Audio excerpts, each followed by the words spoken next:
finding or determining your home's value. What's the right way and what's the wrong way? Today, I'm going to jump right into this one because I get this question all the time. Should I rely on Zillow's valuation for my home? My answer to you is absolutely not. But today I'm going to show you why. Okay, so this is a report that most people don't even know is in Zillow. When I meet with a seller and they start talking to me about their Zestimate, the first thing that I do is I take them into the back end of Zillow and I show them where they can find this so that it's not just me telling them, it's me actually showing them where they can see how inaccurate Zillow's Zestimates really are. As you can see, this shows the percentage that the Zestimate is accurate in Phoenix. They are off their valuations by 20%, 91% of the time. Those are not great numbers. If you look farther down on this screen, you will see some of their FAQs. And the one that was compelling to me was the question that people often ask Zillow, and they say, why is my value so off? Now, when you see this, you will see a link in there where you can change your home's facts. And some people often do. It doesn't change your value very often. But the biggest thing that stands out to me, I have highlighted here in red, that states unreported additions, updates, and remodels aren't reflected in the Zestimates. Additions and updates are what increases your home's value. Now I want to show you the CEO of Zillow and his estimate and how off it was when he sold his house. Zillow valued his home at $1.75 million and it sold for just over $1 million.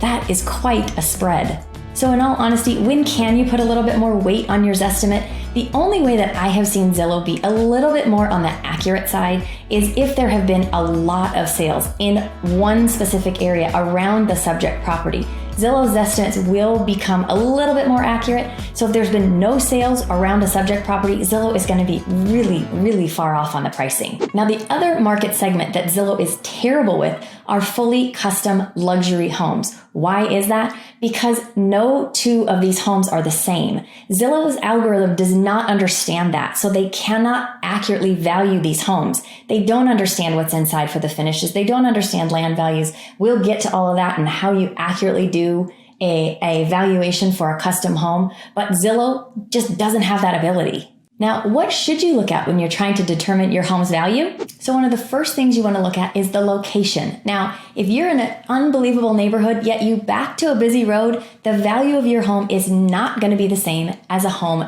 just like yours that does not back a busy road. Oftentimes, some of the best locations or subdivisions are close to schools, shopping, dining, close to the freeway access so it's easy to get everywhere else. Things like that really can increase a home's value. Now, in the Phoenix, Scottsdale area, all of those things are true. The other things that also really add value to people's homes are subdivisions or areas within these locations that have amazing views, both of the city and of the mountains.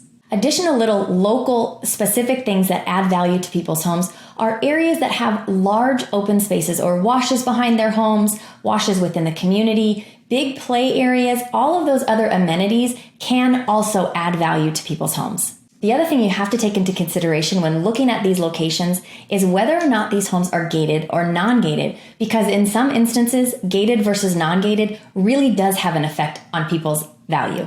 Now, the next big factor of value on a home is the condition of the home. Has it been well maintained? So if your home has not been well maintained, so if you've got things like scratches all over your wood floors, dirty grout, marks all over your walls, a pool that's in disrepair, cobwebs at your front door, overall your home feels really dated, that is going to have an impact on your overall value. Now, there are some very simple, inexpensive ways that you can really increase the value of your home by making it feel refreshed, updated, and clean and neat.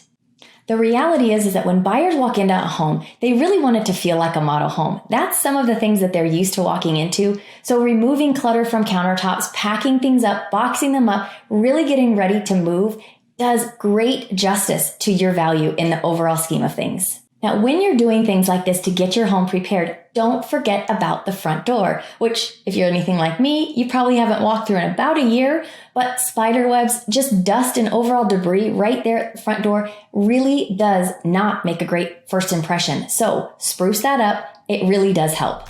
Now, I have helped multiple clients do some of these things we've just talked about and a couple others. And they always say to me, why did I wait so long to do this? I love my house. They're so glad they did it. And we always see a return when it comes to the sales price. The next thing comes to size, bedrooms, bathrooms, and floor plan.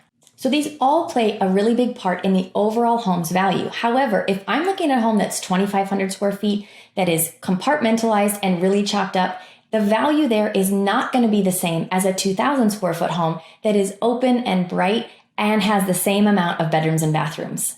So the next factor that comes into play when we're talking about these things specifically are single story versus two story. And a two story is always going to be valued a little bit less. It costs less to construct. And so when you're looking at price per square foot, a two story is always going to have a lower price per square foot on a sales price. What's interesting, when I'm helping people from the Midwest and the East Coast, they often don't even realize the difference between the two-story and the single level, because in the bigger cities there, they don't really have a choice. They're always looking at a two-story. So when we really start to dig into the value here, they start to understand that a single story is always going to be a little bit more expensive and usually a little bit more desirable, because as people age, they just don't want stairs. But what it really comes down to is personal preference, and then we factor in the other two things that we've just talked about. Okay, so now let's talk about market conditions. This plays a huge role when it comes to pricing your home accurately. So first off, if you are not working with a full-time real estate agent that stays on top of your market conditions in your area, I'm going to suggest you make sure that that is step number one, because working with somebody that has this type of knowledge will save you a lot of time, frustration, and a lot of money. So it's important to know when the market's going up, but it's more important to know when the market is going down so that you can accurately advise your clients in their pricing so you are not chasing the market. I have seen this happen before and it never works out well. You've got to know how to price your home accurately based on the current market conditions. Now, I am not saying that I will not be aggressive, because I will with certain prices and certain locations, but Zillow is never going to tell you any of these things.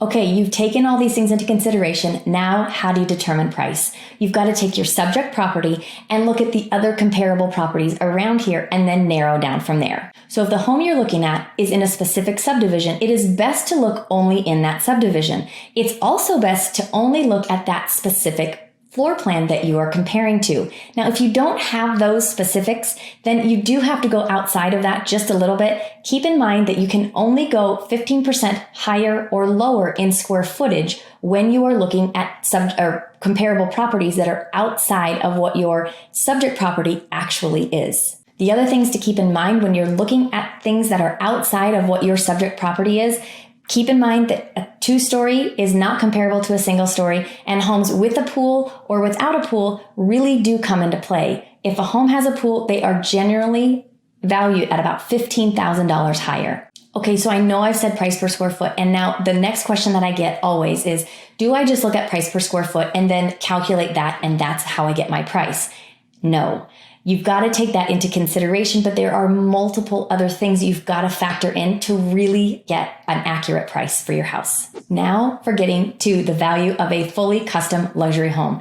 Why is it more complex? Because there's nothing else like them. So you not only have to understand what you're looking at as far as the location, you also have to take into consideration the finishes, cost of construction, and the cost of land. As I've talked about in some of my other videos, I worked for the developer for DC Ranch and Silverleaf, and this is exactly what we did. We helped builders buy the land, we helped them build what the buyers in the current market were looking for, and make sure that they were priced appropriately based on all of these things and the finishes that they were putting in the homes. And to really understand these things, it takes an extensive education that really kind of turns into a little bit of an art. So if you have a home like this to sell, make sure you are working with an agent that truly understands all of these things and can explain it to you.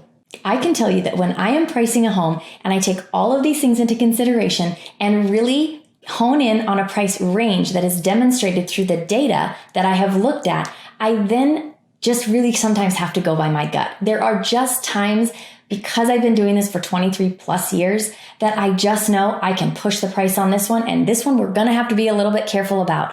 There's something to it. I know this part sounds completely unscientific, and it is, but I can tell you I have gotten really good at it. If you've got more questions about the value of your home, please feel free to reach out. Call me, email me, text me, post a comment down below. I will answer.